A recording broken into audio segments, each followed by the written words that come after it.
The following is an exclusive presentation of News Radio KMAN, your home for K-State athletics. This is Wildcat Insider with the Mercury sports editor Tim Everson and KMAN sports director Mitch Fortner. They'll give Kentucky another chance with 3 seconds left. Lob into Strack, back to Amor, baseline, missed it! It's over! It's over! It's over! Kansas State has done it! 79, What a game. What a game. Ayoka Lee burst into tears at midcourt from happiness as Kansas State pulls off the win in Lexington, and they win it 80-79. A date with destiny for the Wildcats in Spokane, Washington. You know, maybe my favorite part of that call was Kristen Waller saying, "What a game," and just kind of everybody taking a breath. There was a sigh of relief. There was triumph. K-State with one of the biggest wins in program history yesterday in a true road game in Lexington, Kentucky. K-State beats the Kentucky Wildcats just like the men have done over the years in the NCAA tournament. Now the women got their chance, and they prevail on the road in the round of 32. 80-79 the final in overtime. K-State women's basketball, their second overtime game in program history when it comes to the NCAA tournament.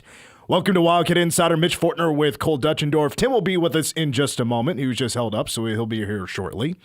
Here in studio to talk, of course, a lot about yesterday's win and what a win it was.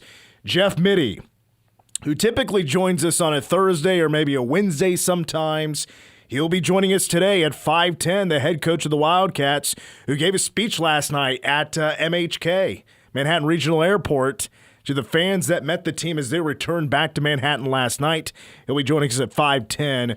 Ask him a few questions, of course, about yesterday's win to send K-State to the Sweet 16 for the first time since 2002. And here comes Tim Everson right now in studio, right on time, as we talk a little K-State women's basketball. 4:30, we're going to adjust things with Wyatt. He'll be joining us coming up at 4:30. We'll get Wyatt Thompson's take on the K-State women getting it done in the round of 32. Also with K-State baseball getting a series victory. They're tied for first place in the Big 12 standings as they take 2 out of 3 against the Baylor Bears. Hasn't been a lackluster NCAA tournament for the men's side. I'm just saying, the first round was kind of blah, in my opinion. The second round was a lot better. You're just still lacking the upsets.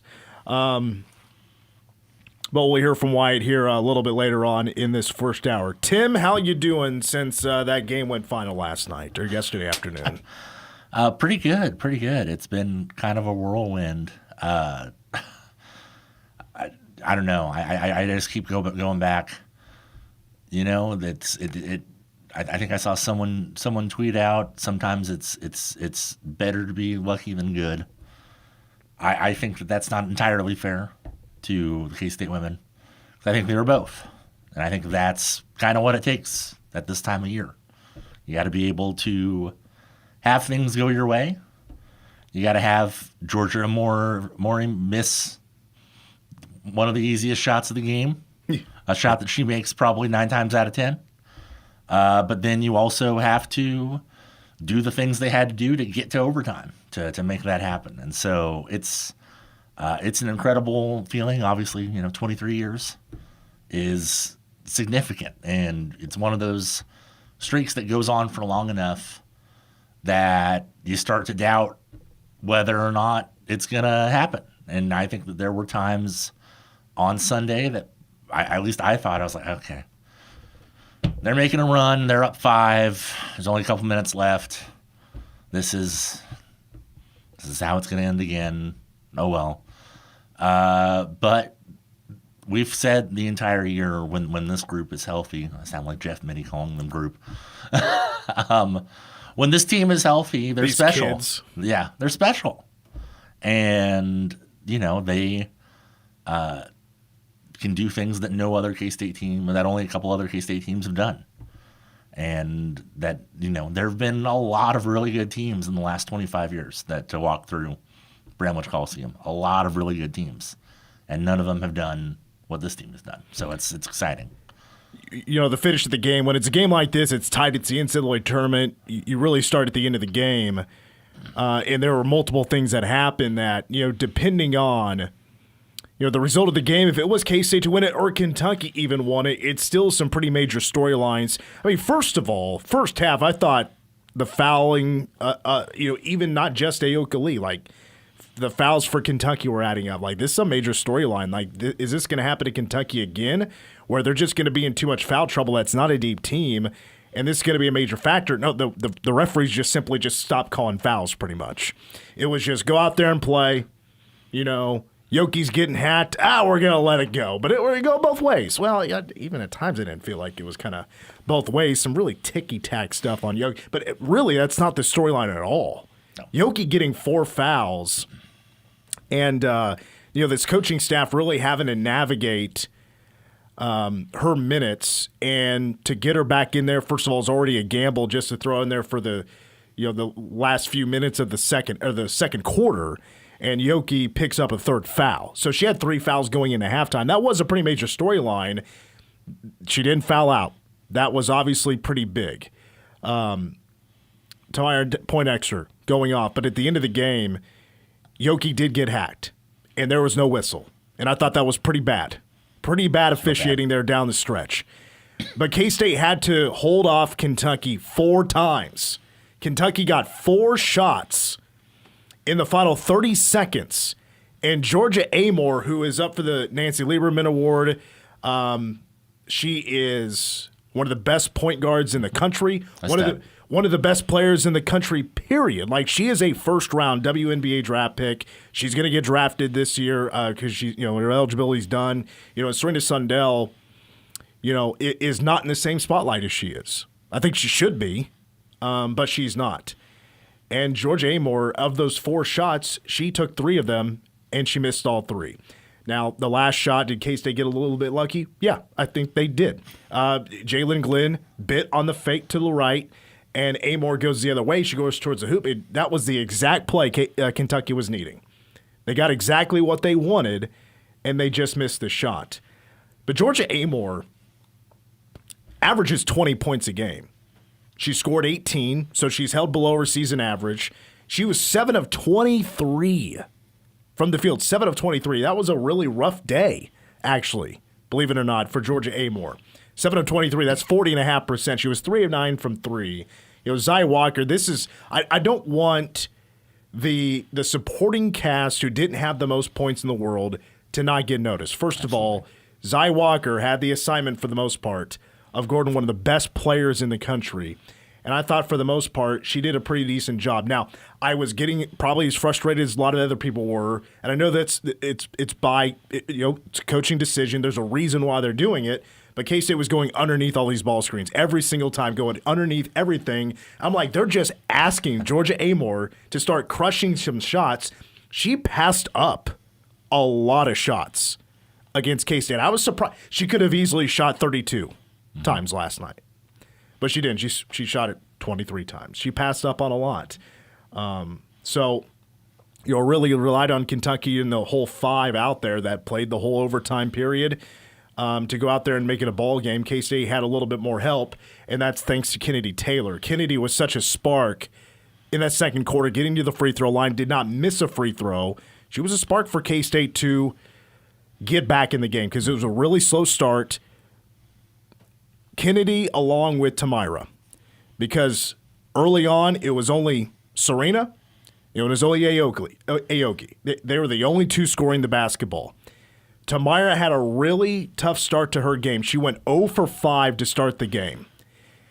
And then she got a block, and then with a few minutes to go before half, K-State's down 6 points. Tamira finally hit her first of 8 threes yesterday, and she said after the game, the team had to really lift her. It's my teammates that tell me and give me the confidence because in those moments I do get down on myself. So my teammates come in and help having my back and telling me to keep shooting is really what lifts me up and gives me the confidence. And here's Serena Sundell. I was telling my shooters the whole game, keep shooting. Like, keep shooting. They have to fall. Jalen, keep shooting. Taryn, TP, keep shooting. So once they, got going and I could use the gravity of Yoki, and we're hard to stop because defense has to make a decision. So I don't know what switched, but I think my teammates just came alive a little bit. Well, Casey was shooting a lot of threes early, and I liked the looks. Jeff Mittie liked the looks. They just weren't falling. Outside of Yoki and Serena, everybody else in the first half up to the point where they started finally making some shots were 0 for 13, actually 0 of 14, and 12 of those shots were from three-point range. But, Tim, the second quarter and on, the game changed. Tamira Poindexter, transferred in this season, had the game of her life with 8 three-pointers, which was obviously a K-State record. Yeah, I mean, it's kind of funny how it all works out. We whenever Ioka says that she's coming back, we're like, all right, what are they going to be looking for in the portal? And they get Kennedy Taylor, they get Tamira Poindexter, and they do not. I mean, it's not, an over-exaggeration to say they don't win this game without those two players. They're probably not in this position without those two players, but it's a credit to Coach Mittie and his staff for being able to reel in and to be able to pitch. Tamira was talking about kind of what Coach Mittie was talking about what Tamira was looking for out of the portal. She wasn't looking for minutes necessarily. She wasn't looking to be the star somewhere. She wanted a cohesive locker room, and she wanted to make it to the NCAA tournament. And they got her there, and she performed. She probably had one of her best games of the season, and that's again, that's a credit to the coaches for putting it all together. And it's been tough. There's been some hard times, hard things to work through, but you want it all to kind of start to come together right now, and it's happening. Tamira wasn't finding her shots early in the first half, but on defense, I mean, she was making a lot of pretty big plays for K-State. How about this stat line? I'll give you the numbers here for Tamira, who played 39 minutes. Of course, there was an overtime period, so this was a 45-minute game. But I'm also going to count in Fairfield here because her start was really rough. Fairfield, she wasn't hitting any shots. Like, she had a really rough start to her NCAA tournament, where if you include her Fairfield game and then the 5 misses against Kentucky to start, she was 1 of 13 from 3 to start. I mean, that's not Tamira. Mm-hmm. She's a over 40% three-point shooter, one of the best in the country at her position to shoot threes, and she's off to a very rough start. After that, she finishes 8 of 10 from 3. Overall, 8 of 15 from 3, 24 points, 6 rebounds, 2 assists, 1 steal, and how about 6 blocks in the game? Kentucky's one of the best teams in the country at blocking shots. K-State shot blocked Kentucky by 6, 13-7. 13 blocks for K-State in this game. Tamira, her 6 3-pointers, a school record in the NCAA tournament. Her 6 blocks tied the school record for blocks in an NCAA tournament game. Another storyline here is Serena Sundell. She set the all-time program record for assists in her career, which, I mean, she's over now 800. The 800 mark, right at 800, was set by Shaylee Linning in 2009. Serena is now at 805. Here's Serena after the game. A really cool record, and once again, credit to my teammates for being able to make shots. To be honest, at the beginning of this year, I didn't really see that record being something that I would reach, but I've been able to play with a bunch of really good shooters, and obviously having Yoki gives me a lot of different options, but definitely way more excited about being able to advance. Tamira had a hell of a game against Kentucky. I think Serena is having one hell of an NCAA tournament so far. I mean, if you add up the number, 37 points, she's shooting 64%. The 3-ball, which early on this year was not falling for Serena. She was having a really rough year shooting the 3, and that has kind of turned around halfway into Big 12 play. Really, since Yoki going out, it turned around. Mm-hmm. But how about 23 assists in the NCAA tournament so far? Serena having a hell of the last couple of weeks because not only a big run in the tourney, but now she's an All-American. I have 3 words. Go ahead. Hang the jersey. Hang the jersey. You're preaching to the choir on that one. I've been preaching that for months. No, I mean, if you look at some of the best K-State teams, you look back at the those 2002, 2003 teams, multiple players from that team, multiple players responsible for getting K-State to that point are now up in the rafters. This team deserves the same. What she has grown into and what she means to this team is massive. And now, I mean, you'd have a heck of an argument with someone debating who the best point guard in K-State history is, because there's a plethora of options, a lot of good options. And you talk about her postseason success, and she hit the game tying shot to go into overtime. That wasn't, and they specifically in that situation, you're down 2, and it was like a 3-second, I think, separating shot and game clock, and they whittled it down to the point where if they miss this shot, game's pretty much over unless you get a missed free throw, and even then it's going to take you advancing the ball all the way. I think at that point K-State was out of timeout, so it would have been extremely difficult to get yourself back into that one if she didn't make it. It wasn't an easy shot. It's something that she makes look easy. It's her bread and butter with the little fader in the lane. She got to her spot. She made it, and we could literally have a 2-hour show, no commercial breaks, no nothing, and talk about so many different things from this game. Serena, she balled out, and there's no doubt about it. And I think she may have cemented her, like you said, Tim, her jersey up in the rafters one day. Well, let's go then to that segment of the game, because you're talking about the fourth quarter. Prior to that, you got about 2 minutes and 10 seconds to go. K-State's down 5 rather, and Kentucky has the basketball. Let's be real. Are you kind of feeling K-State's cooked at that point? My worry really started to set in when Kentucky took the 5-point lead and K-State turned it over, because K-State was giving up some pretty bad turnovers. In that segment, the way K-State responded, though, was some defensive stops and back-to-back 3-pointers. Speaking for myself, I thought it was over. I thought once they got down 5 with a minute 45, whatever it was, and then even after the tear and miss, once they got that first initial stop, and then guess who? Serena Sundell, who got the offensive board to kick out to Jalen Glenn, who cut it to a 2-point game. And once that 3 hit, it was like, okay, it's definitely not over. And this is a team that they've shot the ball extremely well all season long, and they've made a lot of their money on the defensive end of the court. So once that first 3 went down, but it was a pretty cold stretch for the offense for a little bit there in the fourth quarter. I think they only scored 4 points from 6 minutes left to that 3 from Jalen Glenn with about a minute 20 on the clock. So it definitely wasn't. It was a little bit dire, but that Jalen 3 definitely calmed my nerves. Yeah, at the end of the first half and second half, K-State finished on some pretty solid runs. K-State finished the first half on a 10-2 run. That was big thanks to Tamira and Kennedy Taylor.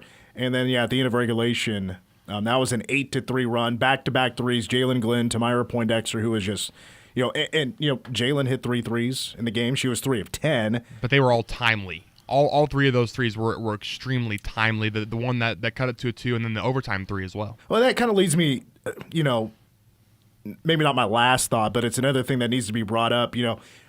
End of regulation and in overtime, there was just so little room for error.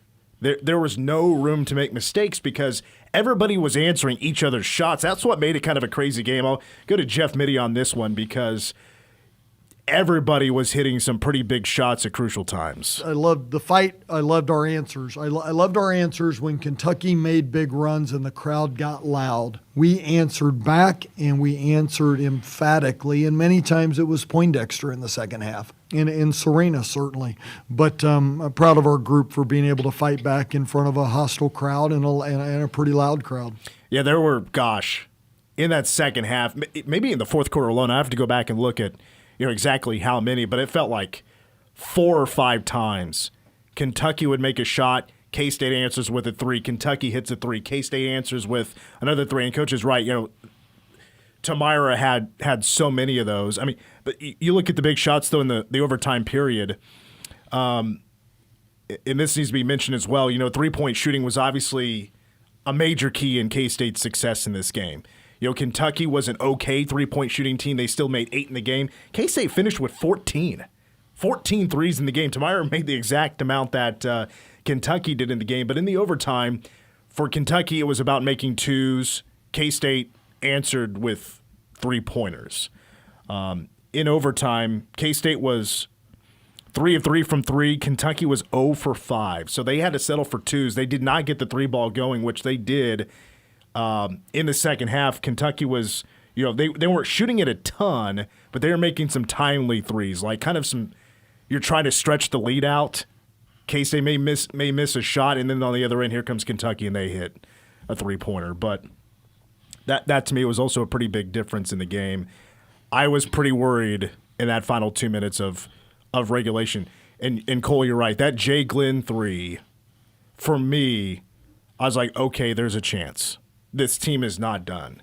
And then Tamira, my God, that is a performance I should never be forgotten. Like, if you watch that game or you listen to the radio or you just saw the highlights on social media, because Tamira was interviewed this afternoon on ESPN during the NCAA tournament coverage, and then it just blew up. It went viral. I mean, so many people are talking about it nationally. Tamira just had one of the best performances of the NCAA tournament, men's or women's, especially when you're hitting those threes. And I can imagine, like, if you were there in Lexington, you thought it was a roller coaster ride watching it from home. And imagine just being there, Kentucky fans probably going through the exact same emotions that K-State were, with the exception of the final couple of minutes, because Kentucky fans were starting to feel it. And that's where I thought, man, this is where the home court advantage comes in for them, because they're going to get loud. It's going to be the best environment throughout the entire game, because now they're starting to feel the win. They just need a stop or two probably, and K-State's done. They're going to start fouling. Kentucky's a good free throw shooting team. This game is done. K-State did sounds like a pretty phenomenal job of trying to keep the crowd out of the game with their cold-blooded shots. Even in overtime, K-State secures the tip, and then they immediately turn it over in that corner where you're just sitting, you're like, oh, what are we doing? And then Kentucky goes on the other end, and I don't know if it went, they scored immediately, and then Serena scored, or if it was one possession, another for each team, and then Kentucky scored, but then immediately Serena responds, and you're like, okay, well, I mean, if we didn't already have ourselves a game, we're going to go down to the wire. It doesn't matter what either team's going to do. It's going to come down to the last shot. And that overtime, the entire game was electric. I mean, that's all you can ask for in a March Madness game. Let's go ahead and take a break. Of course, more to come on this win for K-State and advance into the Sweet 16 for the first time since 2002. We'll speak with the head coach of the Cats. Jeff Mittie joins us at 5:10. Wyatt Thompson next on Wildcat Insider. You're listening to Wildcat Insider.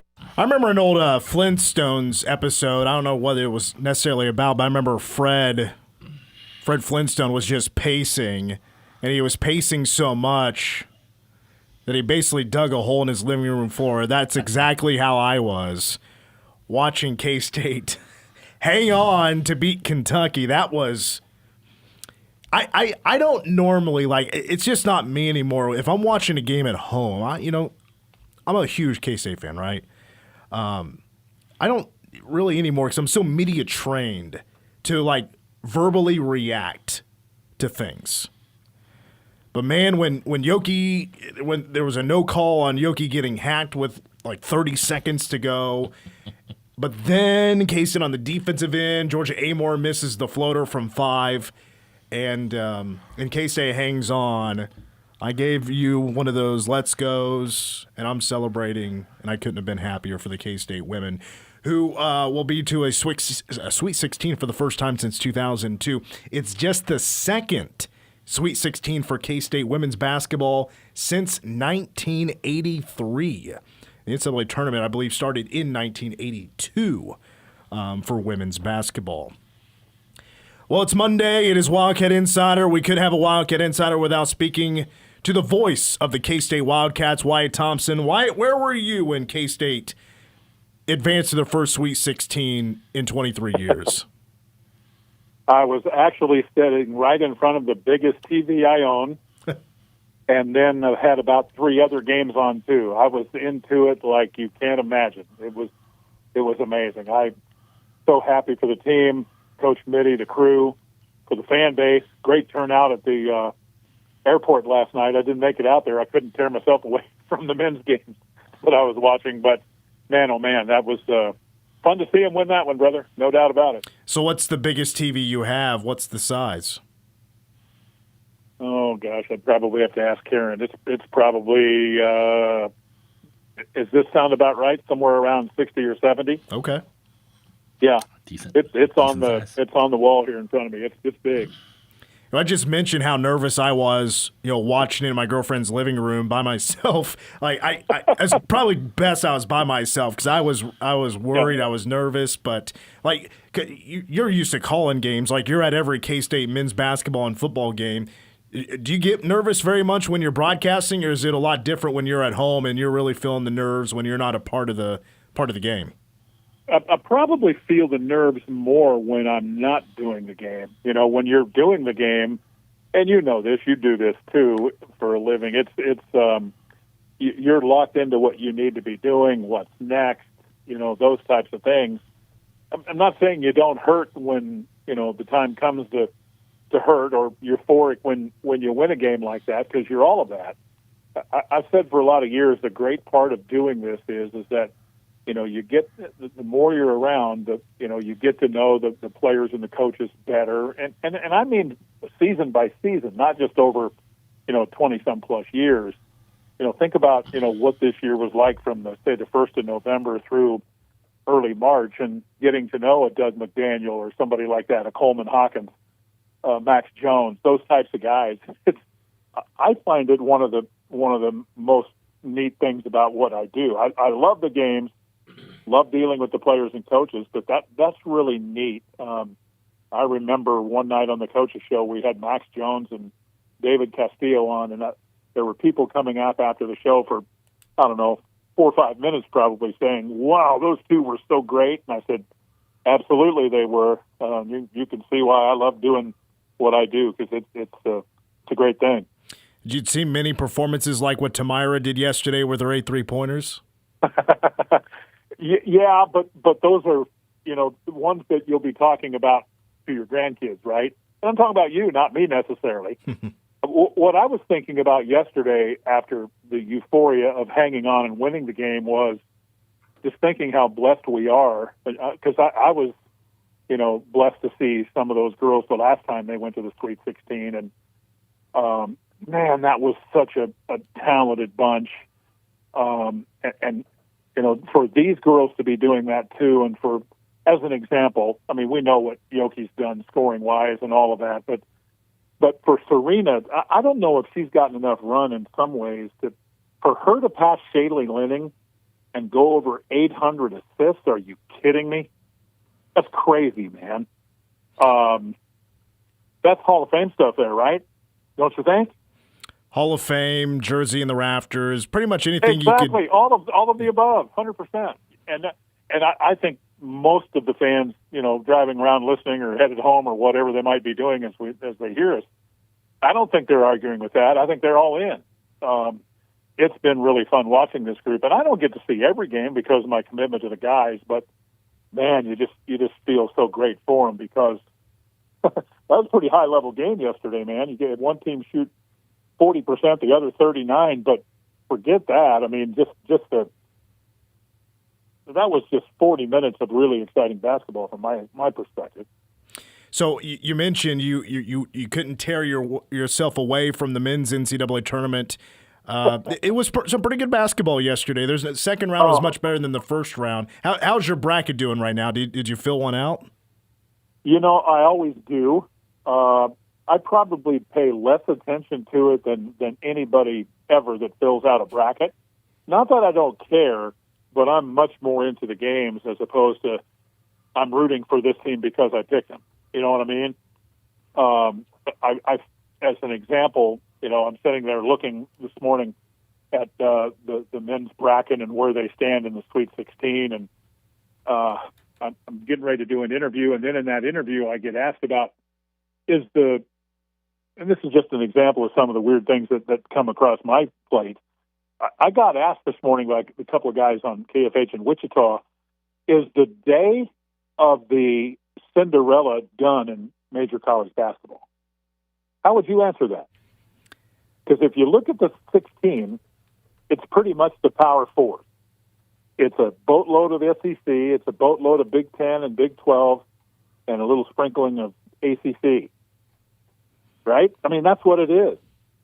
And I said, I think what's made college basketball so great over the course of time is you do have, an FAU, even though they beat K-State or Butler or, even going back to some of the others, way back when Gonzaga, before they were really Gonzaga, right?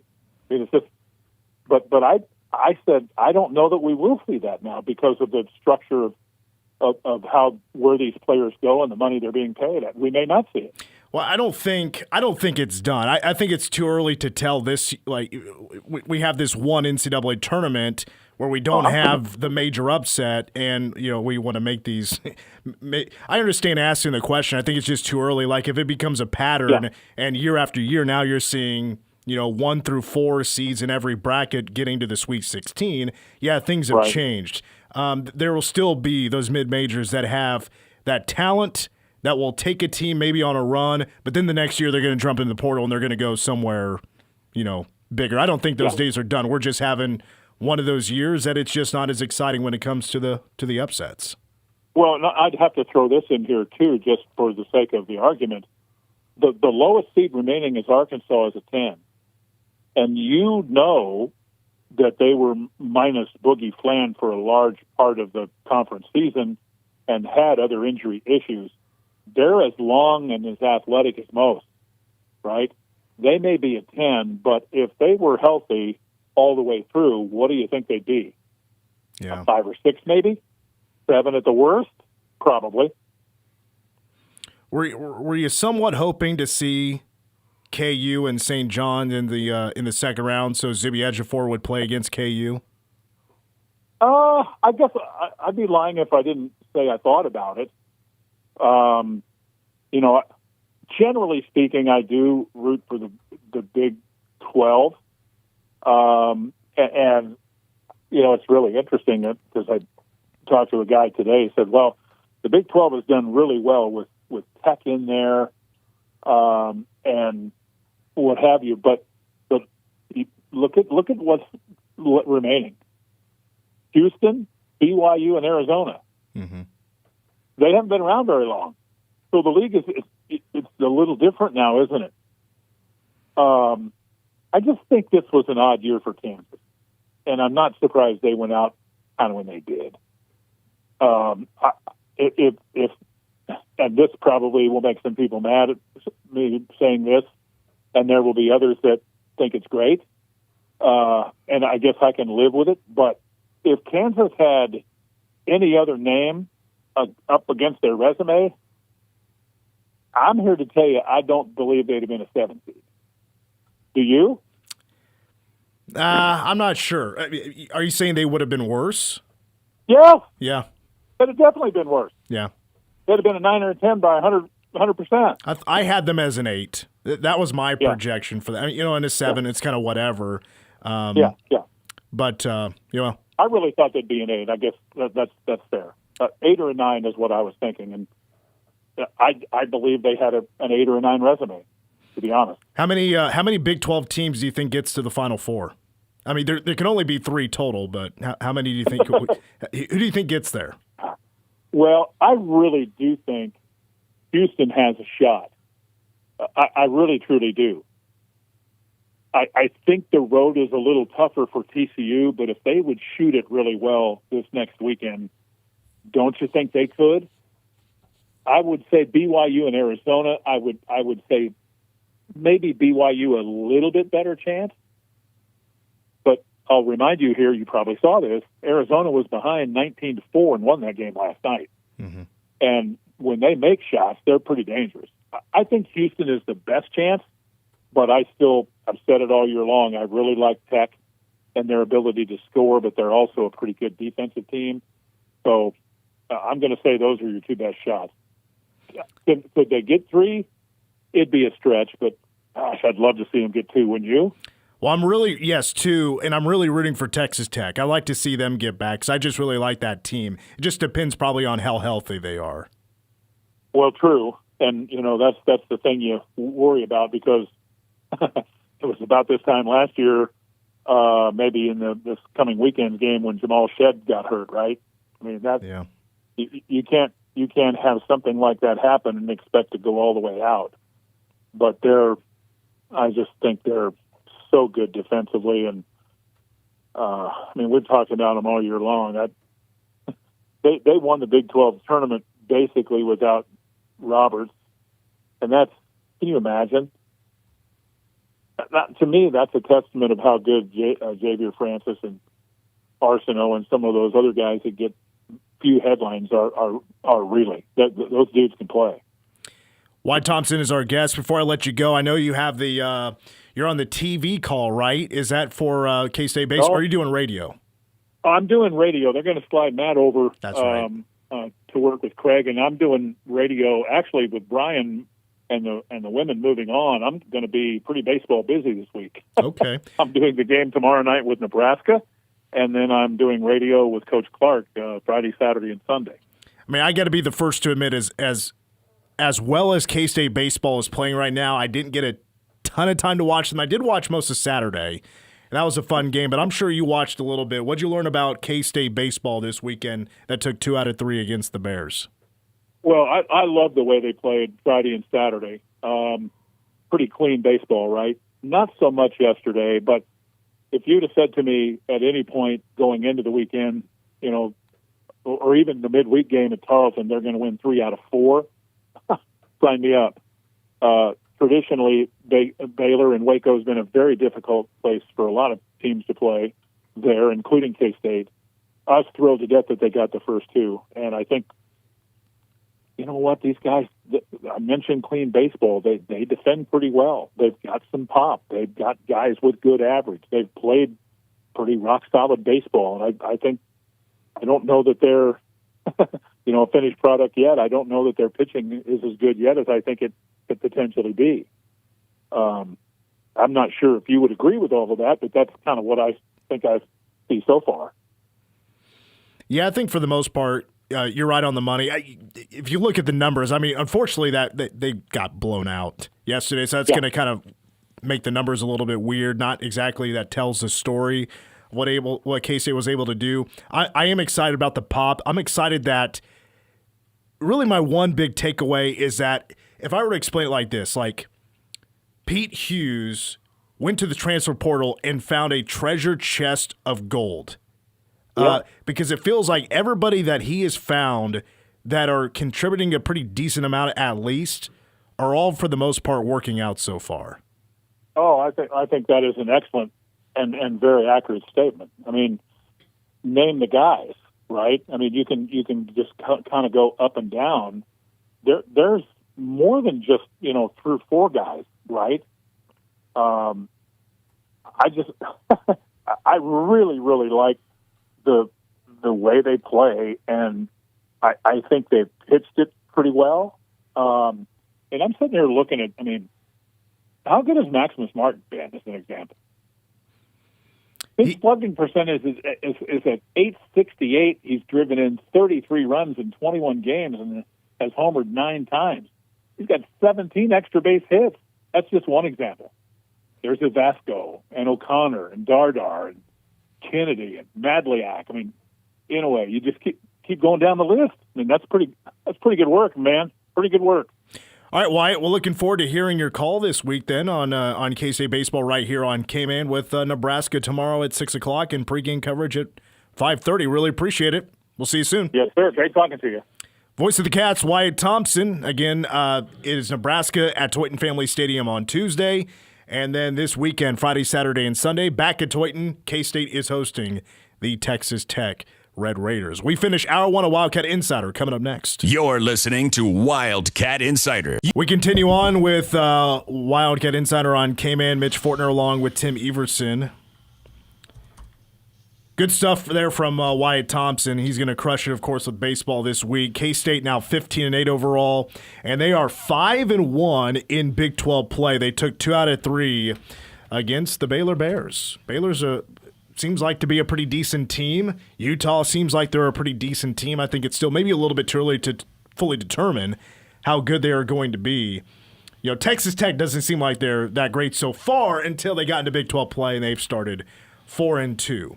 Now, again, very busy week. I only got to watch a little bit of K-State baseball this week.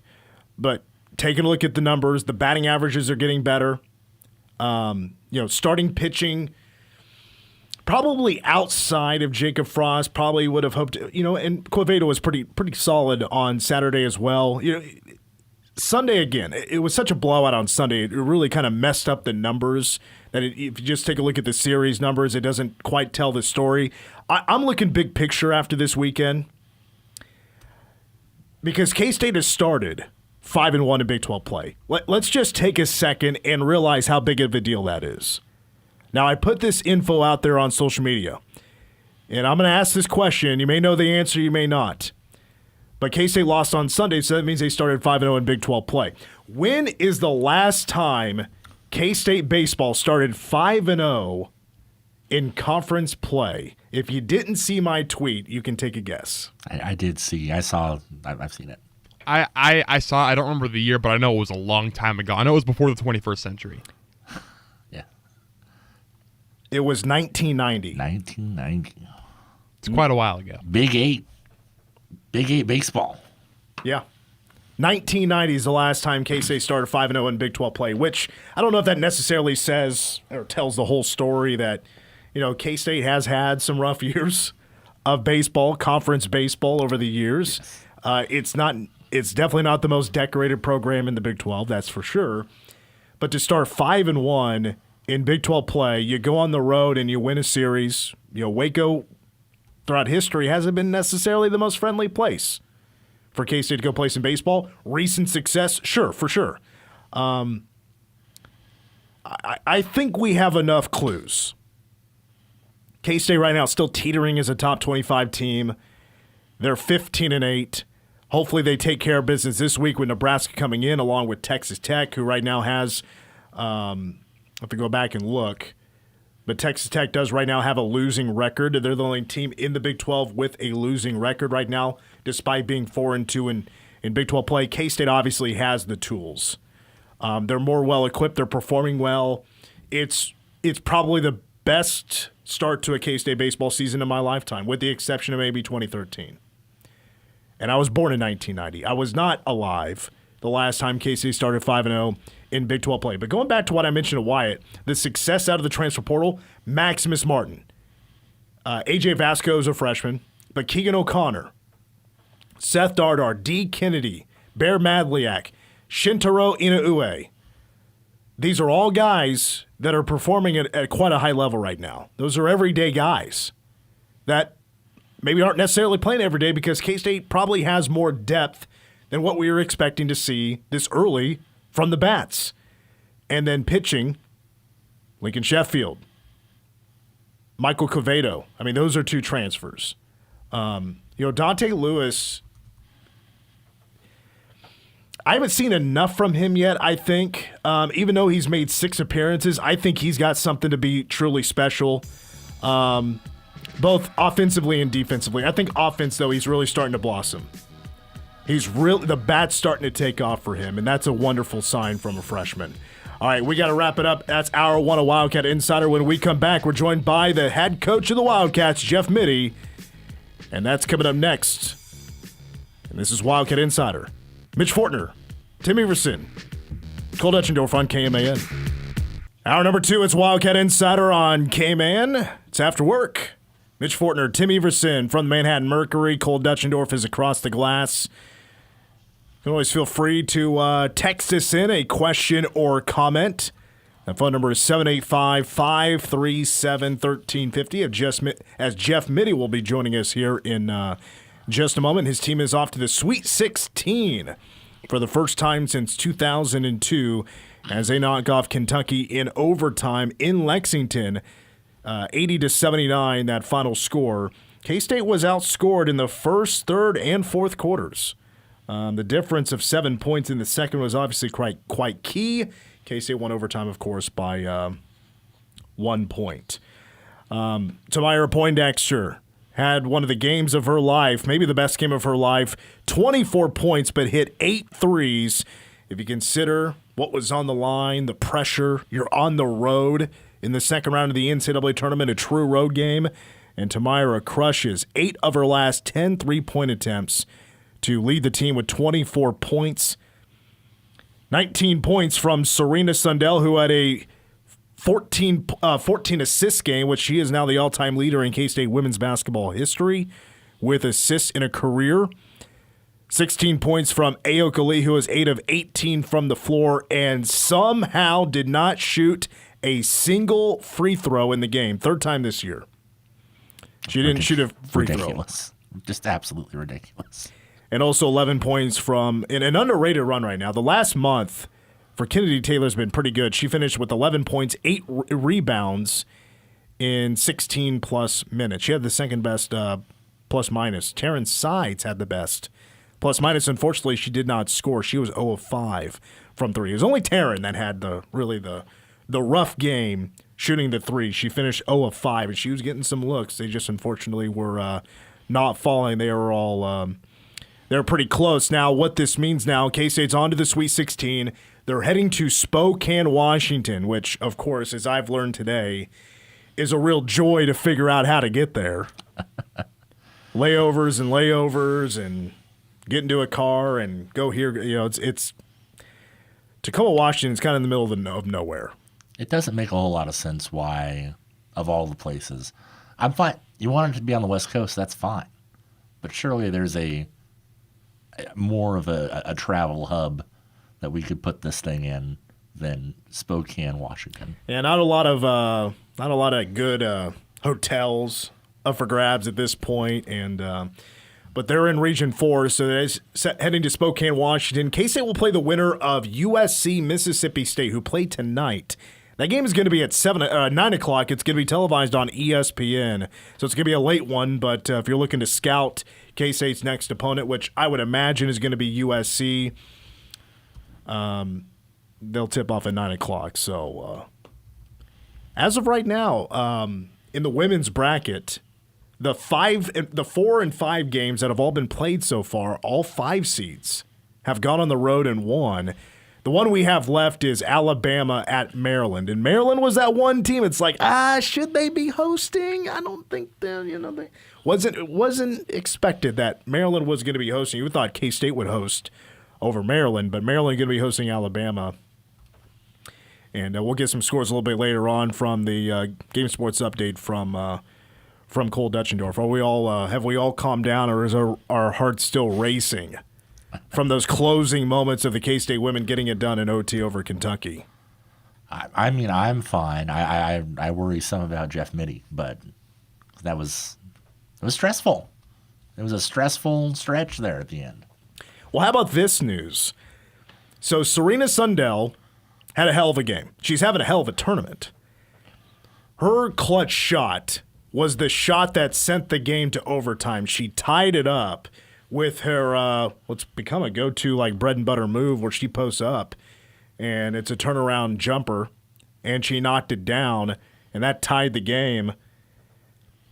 So I guess B-Dubs, Buffalo Wild Wings, does a overtime promotion or something like that. I'm not sure exactly what it is, but now Serena Sundell got an NIL deal today with Buffalo Wild Wings because she sent the game to overtime. And if you follow Serena on any of her social medias, Instagram, Twitter, whatever, she posted the picture with a whole bunch of wings. She's wearing some Buffalo Wild Wings gear. I wonder what the pay is on something like that, because it feels like it's maybe like a one-day thing, just like, can we get one post because of this win? You had the shot that sent the game to overtime. This is our thing, and let's just make one post about it. I don't know. I mean, it looked delicious. Just the selection that she had available. Yeah, I know. They made it happen quick, too. Yeah. Maybe helps that we have a Buffalo Wild Wings here in town. It does. I know that because that's that one, and then the manager kid, the McNeese State manager Aura. kid. Oh yeah, Amir or whatever. He also got hooked up from. He got apparently 6 figures over the course of all of his NIL deals. He got like 12 of them or something like that. Well, all due respect to Mr. Aura, but if he got paid more than Serena Sundell, that's a whole lot of crap. Well, I'm not gonna lie though, I was kind of feeling it. Like it was like a real old school like Goldberg type of entrance. I'm not opposed to the kid, but if we're comparing the two. Well, I thought that was the best thing, like when it comes to men's basketball, things blowing up during the NCAA tournament, when K-State was doing the clapping to that song 2 years ago. I think this is the best thing since. Yeah. Other than maybe NC State's guy last year, that big Burns. Yeah, DJ Burns. Yeah. That guy was. He was fun. He was a beast. Yeah. I'll take Aura over Sister Jean any day of the week. Oh, well, don't get me started on Sister Jean.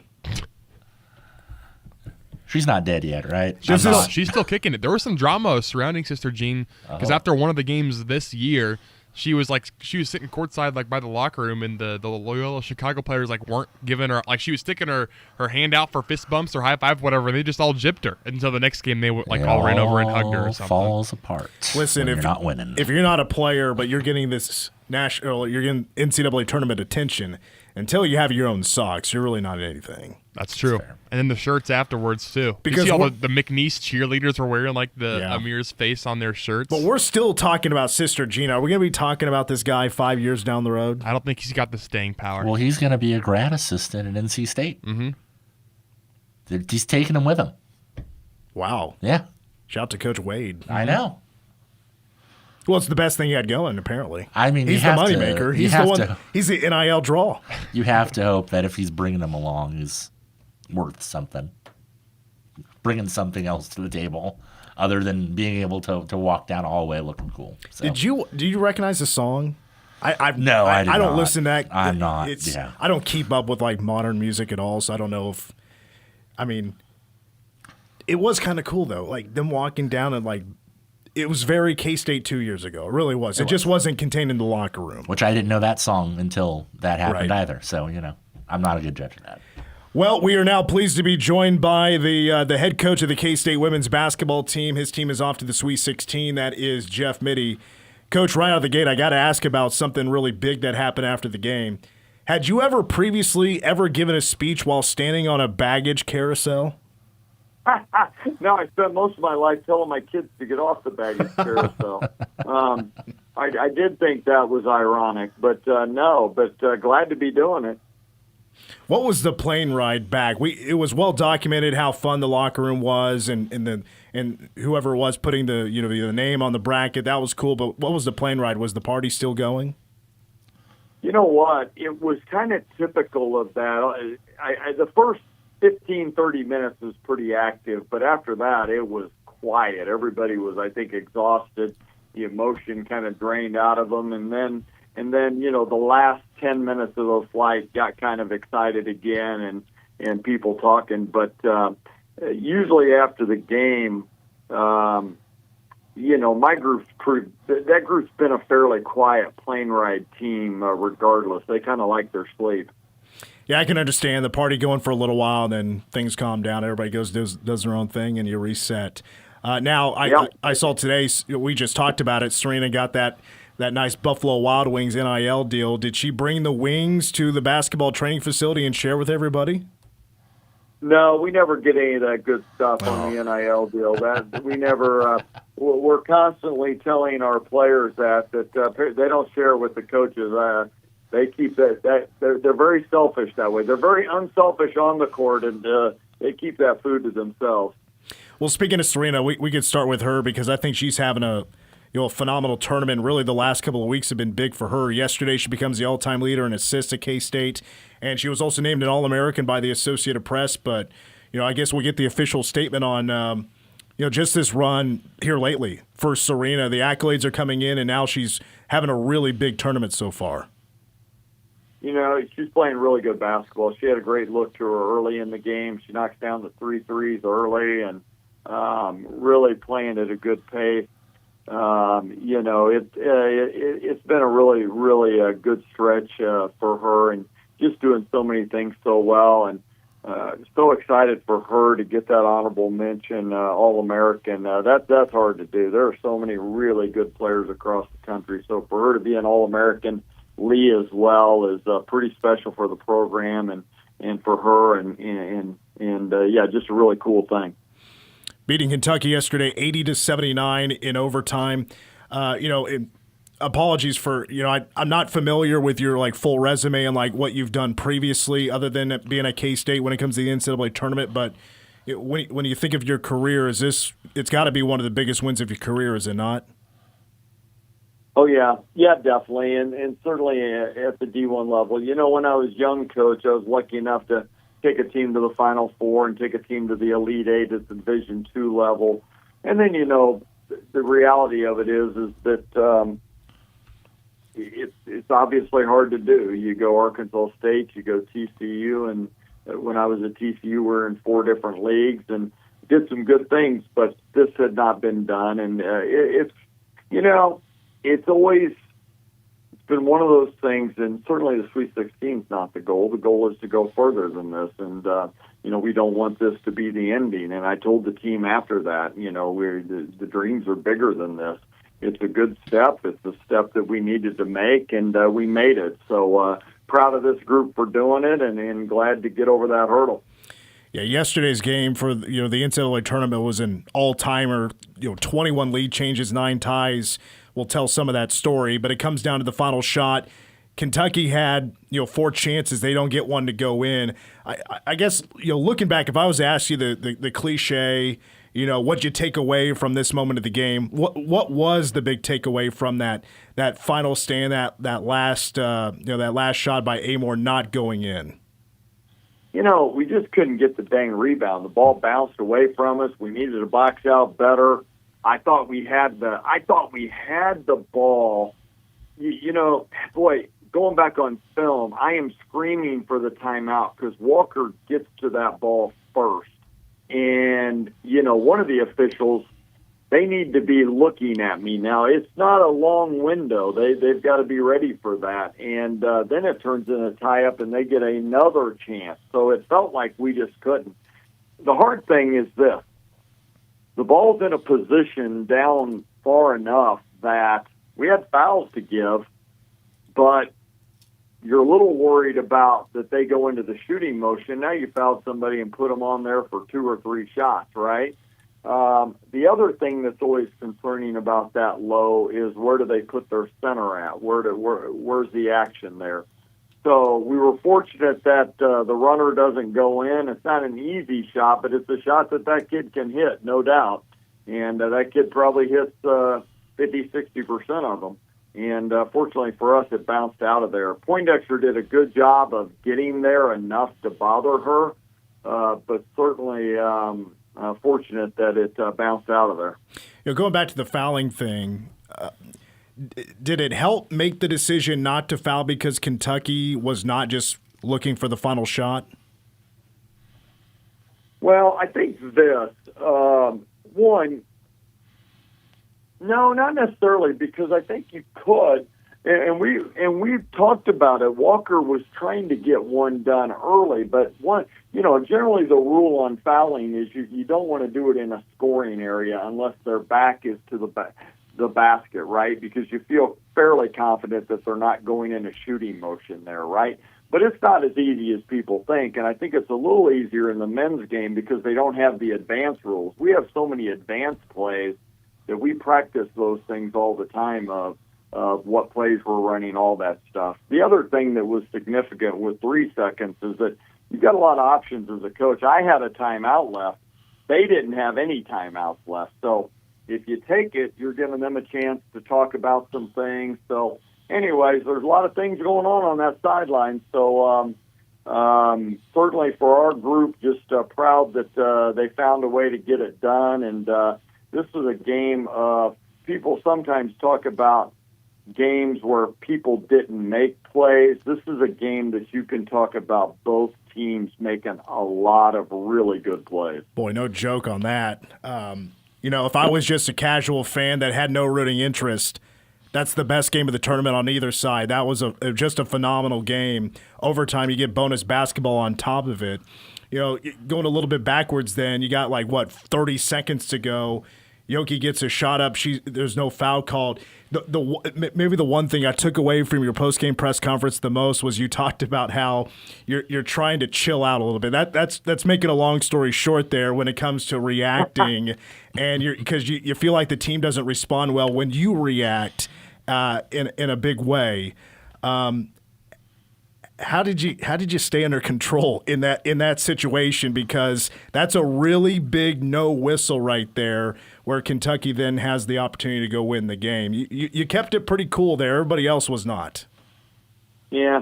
I said this in the presser afterwards. About 2 or 3 weeks ago, I felt like this stretch without Lee, when I tried to fight for our team in fouls or tried to fight for him, I didn't think we reacted very well to that. And I felt like that contributed to some other teams' runs. And I just told the team, I said, I always want you to feel like I've got your back. I always want you to feel like that I'm going to fight for you, but my job is also to get you guys to react the right way. And so I don't believe it's in our best interest for me to react that way. And they kind of, okay. And so I don't know, I think it's important that with this particular team that I stay poised because some teams react really well to a coach getting a technical, right? It spurs them on. It fires them up.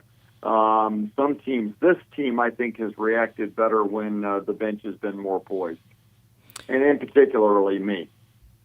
Well, Tamira Poindexter, you want to talk about a star that hit so many big shots. She started 0 for 5. She hits 8 of her next 10 3-pointers. But kind of where I want to start the question is actually in the Fairfield game because she didn't shoot it well in the Fairfield game. She goes 1 of 8. And then that continues on going 1 of 13 until she caught fire. Typically you have to handle certain players a certain way. I mean, could you sense that maybe she was a little bit down after that Fairfield game, or is that camouflage because you guys win the game and it just took the players to kind of give her a quick talk and that got her going? Well, I would say this. We could tell in shooting drills that she didn't quite have the stroke. And we just kept encouraging all our shooters that, hey, we're going to get good looks. We trust you. Keep shooting it. Don't hesitate. And, that's the way shooting the basketball is. And, we saw Terrence Sides go 4 of 8 in the first game, and we saw her go 0 for 5 this game. But we still wanted her shooting the basketball. We can really shoot the basketball when we get it going. So I don't ever want our shooters to hesitate. And, I think that's what's made us really, really a good team and a dangerous team because certainly with Lee back and Kennedy Taylor playing so well, people do have to pick their poison. And, we want our shooters to stay aggressive.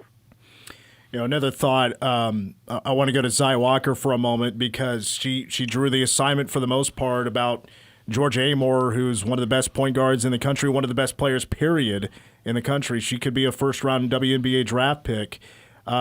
She scores 18 points, but she took – let me pull up the box score here for just a moment here. She took 23 attempts. She made 7 of those. That's about 30%. How'd you feel like, defensively as a whole and specifically with Zai as well, how well your team did trying to at least keep her average? Well, that was that stat line for us is about as good as we could have wanted. Now, she gets the big 3 late, but we wanted it to be high volume. We wanted it to be low percentage, and we wanted it and we wanted to limit her ability to involve others. So when we had seen that team push their point totals into the 80s and 90s, she was having double-digit assists. And so that's a pretty good stat line for us. And I'm looking at one of the WNBA mock drafts, and they've got her going in the first round at number 7 to Connecticut. And that's the kind of player she is, and she's got a lot of game. I thought Zai did exactly what we wanted.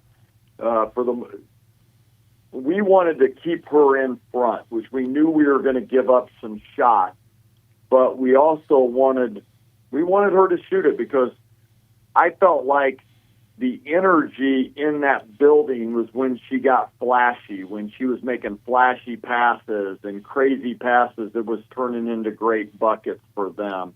And I thought Zai did an excellent job with the game plan that we talked about, because I did not want Zai pressuring her so much that she got by her and then started to get us into rotation. And I thought Zai contained her just like we talked about.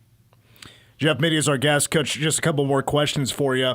Now that we look forward, you have Spokane, you have the Sweet 16 on Saturday. That opponent will be determined tonight. Meanwhile, the transfer portal opens tomorrow. You know what you need. But I guess, where do you start with handling all of this going on at one time? The portal opening tomorrow, and by the way, huge game on Saturday to try to advance in the NCAA tournament. Yeah, well, we can walk and chew gum at the same time. It's not necessarily I don't like doing it. We had a long meeting early this morning on both. We broke down the scout for tonight at 9:00. We also broke down the portal assignments, and we'll hit the ground running. I've already we know. I already saw the tweet earlier about the men's portal. Already has 500 kids in there. I think the one thing about us, and as we've talked about the portal, is that we're very picky, and so the portal isn't as overwhelming to us, and because I'm going to eliminate way more than I'm going to want to look at, and we have a few more needs than we've had in the past, but we're still going to be picky, and certainly if somebody in the portal doesn't understand that our focus is going to be on everything we can do to play great on Saturday, then we just got our answer of the portal kid. We don't want them. All right, one more thing. I saw you guys went bowling before your game against Fairfield. Who's the best bowler on the team? You know what? I don't even know because I didn't pay attention. That was a really big place, and the Iowa State game was going on. So we picked that place because Lexington had a men's regional as well. So they would not – there was hardly any place that would take a team and a travel party of 50. So I wanted TV so that we could watch the games and the players just be able to relax and chill a little bit. So a lot of us just kind of hung in kind of the off area and watched games, and the players kind of sat in there, and I think some bowled and some didn't, but I don't have any idea. Tamira Poindexter told me she was a pretty good bowler, though. So for what it's worth, maybe that stretched her arm out enough that she struggled on Friday and shot well on last night. Do you guys? So anyway, it was a good place, but and it was a good place to watch the games. But there was a lot of activity in Lexington this week. Oh, I'd imagine. Did you guys have a plan to watch tonight's game? Yeah, the players are going to watch at Sundell and Side's place, I think. I think they've got a little team get-together, and then coaches have their assignments, so we're just going to watch. We haven't been home, right? So we're all going to watch from home, and we've got all our assignments and what we're watching for, and they already know their assignments for if Mississippi State wins, and they know their assignments for if USC wins. So nothing too big. Well, Coach, I really appreciate your time. Congratulations on the win, and I'm pleased to say that K-Man and the Manhattan Mercury will be in Spokane, Washington, to cover you guys and to watch you play. So we'll see you in Spokane on Friday.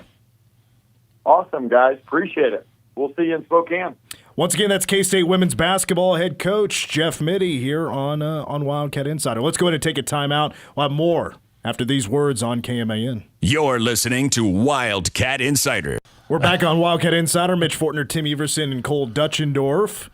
Transfer portal is now open on the men's side of basketball. The women's portal opens tomorrow because the second round of the NCAA tournament will wrap up tonight with some games already going final. And now we have number 5 seed Alabama at 4 seed Maryland. Bama leads by 9 heading into the fourth. So could it be a clean sweep of 5s beating 4s in the women's NCAA tournament? Really good game right now in Baton Rouge, LSU and Florida State, with Florida State up 1 at LSU. Still have J.J. Quinterly in West Virginia playing in North Carolina tonight at 6. UConn and South Dakota State, which is in K-State's region. They'll tip off at 7. USC, Mississippi State. That's the game we're all very interested in. That game will tip off at 9 o'clock from Los Angeles, California. On the men's side, let me ask you this, Tim. Yeah. Are you surprised nobody from K-State has jumped into the portal yet? Because, right now you're still looking to fill a third of your roster with the scholarships going up, if that's the way they choose to do so, and fill 15 spots with scholarship players. There's still a third of this roster to fill. And then things would change, obviously, if guys decide to jump into the transfer portal. I know it just opened today. It just opened hours ago, but nobody from K-State has put their name in there yet. And you could assume, you would just assume that K-State had a rough year, a losing record, that some guys would, as this thing opens, they throw their name in the hat. Not yet. No, excuse me, I don't know if – I assume that, it's been a while now since the season ended. I assume that they did their, outgoing interview situation, end of the season, check in, see what you're wanting and what we're wanting, see if it matches up thing already. I don't know, though, just because of kind of where that lined up with spring break and everything. So there's a possibility that they're doing that now, and maybe we got to wait a couple days for kind of that to get done. Maybe they asked the players just to, hey, stick around so we can talk to you. And then, but I don't know. I would assume if you are someone like, I don't know, we'll say Michaela Bridge, someone who seems to be headed in that direction, although we don't know. We don't know. We unequivocally don't know for sure. You would think that you would want to jump out now and kind of get a lay of the land, but maybe you have folks kind of doing that for you, and you want to see what the interest is before you do that. That seems smart. I don't know, I don't know.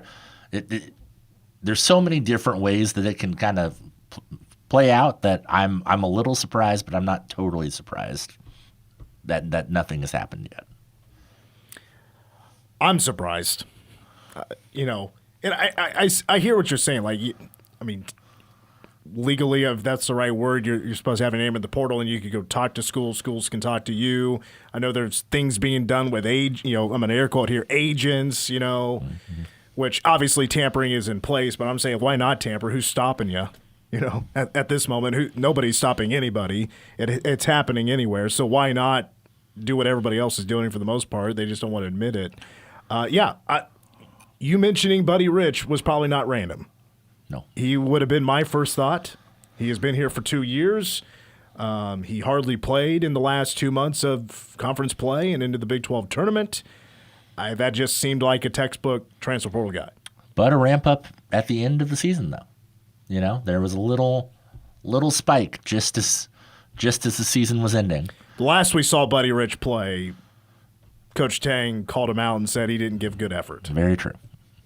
Very true. I was like, yeah, that's kind of a punch to the all right, great to the pants there. I don't know, man. I don't know. This is it's weird.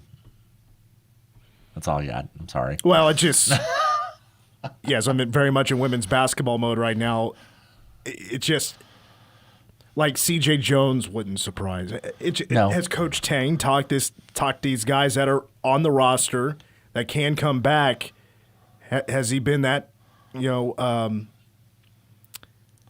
has he been that clear? Has he been that motivating to retain? I don't think I'd say there's no way that you retain everybody. Maybe not necessarily want to retain everybody. And look, the excitement for next year, if you're going to build on that excitement, it's not about retaining anybody, with the exception of probably Max Jones, because that would be a special circumstance, because that would be because of a lawsuit where now there's a waiver for these D2 guys. That's going to affect everybody in college basketball. Special circumstance. And I would love to see Max Jones back, but it's about who you get in the portal. It's about who you add on, because you already got a couple of high school guys coming in, right? So maybe it's not a fifth of the roster anymore. I have to do some quick math in my head, but you still have a few spots open that you need transfer portal guys. You need to replace David Gasson. You need to replace Coleman Hawkins. And still right now the odds say that you're going to probably have to replace Max Jones. Come on down, Bennett Sturtz. Come on down, Bennett Sturtz. He's going to Iowa. But he's got a classy cat girlfriend. Come on down, Bennett Sturtz. Well, yes, that's true. Bring him to MHK. We'll take him. But his head coach was just hired in Iowa. I'm gonna ride the Bennett Sturtz train until he is officially committed to Iowa. I want to see Bennett in lavender. That's cheaper U-Haul prices right there. Yeah. Either Over way. to Iowa City from Des Moines. It is. But I'll keep riding that Bennett Sturts trade until he officially commits to Iowa. You're not the first person to bring up Bennett Sturts, and I'm always I know people want this information, but I'm always just cautious about just bringing up hypotheticals or First of all, Bennett Sturts not even in the transfer portal. Yeah. Technically, we expect to move to Iowa. I would assume that's going to be the case. He's a super special player. Iowa or anywhere else. I mean, he will not be at Drake next year. Spoiler alert. Yeah, McCollum is going to Iowa. He was hired. Who else was it? NC State. Was it NC State or who is this? Oh, West Virginia. West Virginia was hoping they were going to get him. And that's just another kick to the gonads for Mountaineer fans out there. They lose their head coach right after the NCAA tournament. They don't get into the NCAA tournament. It's been a rough couple of weeks for them. Real bad. A couple of losses to Colorado to end their season, too. Rough. They did it to themselves. Again, I feel a little bit bad for West Virginia. At the end of the day, not really. Again, if you continue to stretch out the NCAA tournament, you're going to add on teams, whatever. You're going to you're going to blow up the number of how many teams get into the NCAA tournament. It's not going to change the fact that it's going to be lesser and lesser of care on who gets in the NCAA tournament or not. I think they're getting the Utah State guy. I think that's... Is that who West Virginia's getting? That was the backup plan for McCollum is... oh, God, I don't remember his name, but... NCAA tournament team. They lost in the first round to UCLA. Had some connection to Bob Huggins that I don't 100% remember. Is that the connection you want? I mean, I think that... Jared Calhoun? Is that maybe if you want an easy hire... a guy that wants to come. I don't know. I think that the fans still are like, I mean, if the administration would let it happen, we'd let Hucky Bear come back. I think there's a good amount of K-State fans that if things broke down and Bob Huggins was like, all right, and I was like, sure. No, sure. I don't think there's any way. No, there's no not, way to be that clear. would happen. There's not going to happen. But I think that there are fans that would be more than fine with it. Let's go ahead and take a break. We got more Wildcat Insider coming up next. News Radio KMAN. You're listening to Wildcat Insider. We are with you for a few more moments. Wildcat Insider on News Radio KMAN. Earlier this hour, we had Jeff Mittie on. We wrapped that up about 20 minutes ago. If you missed any of the show, you can watch the show and listen on YouTube. Just search for News Radio KMAN. Click on today's episode in the live tab. Or you can just search us up on wherever you listen to your podcast. Just search for The Game on 1350 K-Man and keep us with you wherever you are heading. Mitch Fortner, Troy Covert, Tim Everson, and Cole Dutchendorf with us. A few more moments here. Wanted to play back, in case you haven't heard it, Brian Smoller's always great on his calls of women's basketball and baseball, volleyball, doing radio or TV. Here was the final moments of the win over Kentucky from Brian Smoller and Kristen Waller. They'll give Kentucky another chance with 3 seconds left. Lob into Strack, back to Amor, baseline, missed it. It's over! It's over! It's over! Kansas State has done it! What a game. What a game.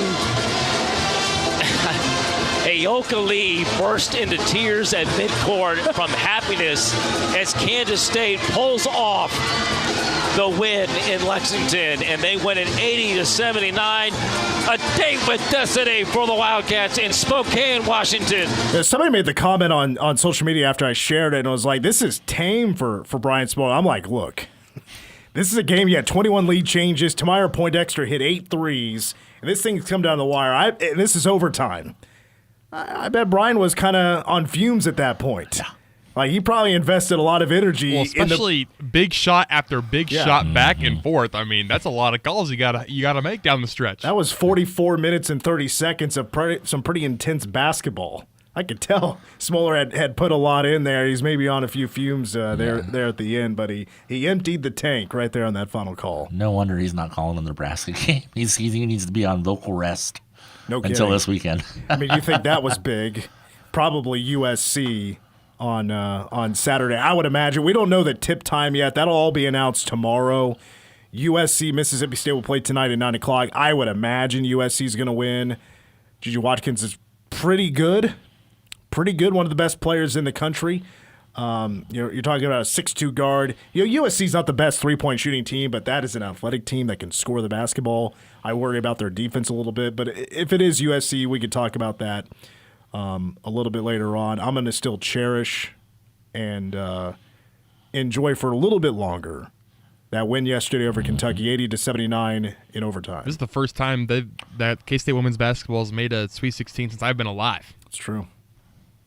It's a new experience for me. You were born what year? 2003. Okay. Yeah. So magical year. Yeah. It's been a long time coming. On the men's side of the NCAA tournament, look, I was probably like a lot of you, wasn't the most interesting first round. Not really any big upsets or anything. When I say big, 14 through 16 pulling off a win and getting to the second round. You love one or two of those to make things interesting. In the second round, close games. The favorites, for the most part, pulling out those close games, with a few exceptions. But, like, Iowa State, just kind of falling flat. Falling flat in an NCAA tournament game. How does T.J. Otzelberger let that happen so often? Jerome Tang still has more Elite Eights than T.J. Otzelberger. That is true. Jerome Tang Tang Iowa State is an entire program, in fact. How many have they been to? 0, I think. I don't think they've ever made the Elite Eight. Yeah. Is that true? I would have not guessed that. Furiously Google. I don't know what that is or not. What I do know is that they have one. One. What year? So was the that? same. 2000. So it's Jerome Tang. The last 8 years or whatever of K-State men's basketball have more Elite Eights than Iowa State's entire existence. Over the last 3 years, Jerome Tang does have more NCAA tournament wins than KU. It's true. True. People are saying. I was really wanting that KU St. John's game because Zuby Ejiofor, who's turned out to be a tremendous player, was basically booted for Hunter Dickinson. He's recruited over for Hunter Dickinson. Hunter Dickinson turns out he can't lead a program, and Zuby is St. John's does fall out in the second round, but that's because that team couldn't shoot the basketball. Their flaws of not being able to hit three-pointers caught up with them in the second round. Zuby was like the only one doing anything. Yeah, for the most part.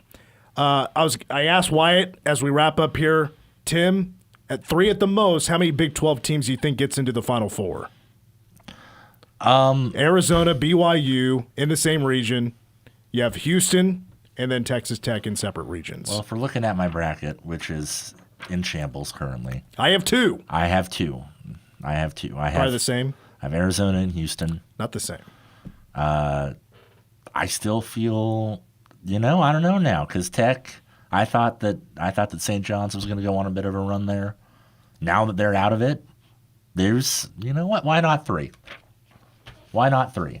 Losing Chance McMillan like Texas Tech did, at least for now, it sounds like he's ruled out. Not having him in the first 2 games. Boy, what a Texas Tech in the first round against UNC Wilmington shot a NCAA tournament record 46 threes and hit 13. That's a pretty rough percentage, but making 13 threes is still a good clip. Jacking it up. Complete opposite, because Curtin Walton was so good for Tech.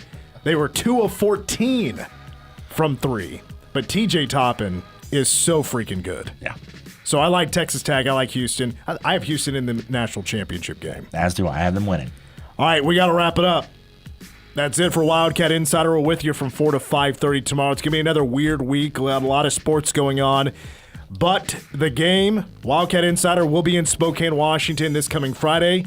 And a week from today, we'll be live Monday from Spokane. Win or lose for K-State women if they win or lose against either USC or Mississippi State on Saturday. For the boys, go Cats. Getting you closer to the locker room than anyone else. This is Wildcat Insider. Wildcat Insider, an exclusive presentation of the flagship station of the K-State Sports Network. News Radio 1350, KMAN.